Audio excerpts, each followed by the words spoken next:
Hello लोगोफोर, नोंथांमोननि गेजेराव आं आरो मोनसे गोदान भिडिअ लानानै फैबावबाय। लोगोफोर, नोंथांमोन गोबांथारानो मिथि नार्जारीनि हासबेन्ड मिथिंगा बर' बिथाङा मा मावो बेखौ गोबाङानो मोनथिनो लुबैनानै दं जानांगौ। दिनै आं नोंथांमोननो बिथां मिथिंगा बर'निनो सोमोन्दै फोरमायनानै होगोन।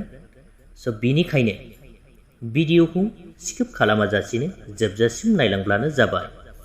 लोगोफोर, मिथिंगा बर'नि गामियानो जादों उदालगुरि जिल्लानि खैराबारि सिलायमारि होननाय मोनसे गामियाव।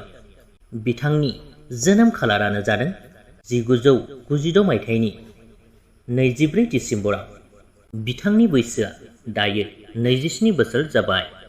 नखराव बिथाङा बिदा आरो बिबाजै लोगोसेनो सासे बियादै दङ।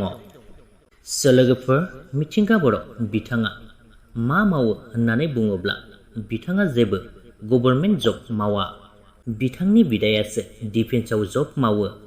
मिथिंगा बर' बिथाङा बिदा आरो बिबाजैनि अननायावनो कार आरो बाइकखौ मोननो हादों।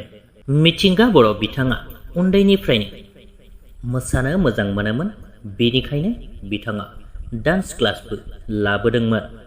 फैयै फैयै दायो बिथाङा BodoFlim industry, 3 Zeros film production बायदिफोराव करिय'ग्राफारनि खामानि मावबोगासिनो दङ।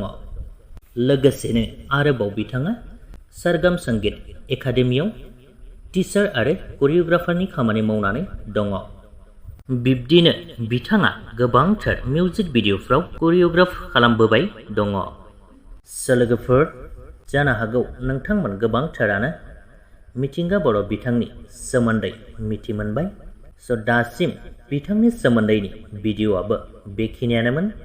भिडिअखौ नायनानै मोजां मोनोब्ला लाइक खालामदो, लोगोसेनो चेनेलखौबो साबस्क्राइब खालामनानै लादो। गोजोन्थों।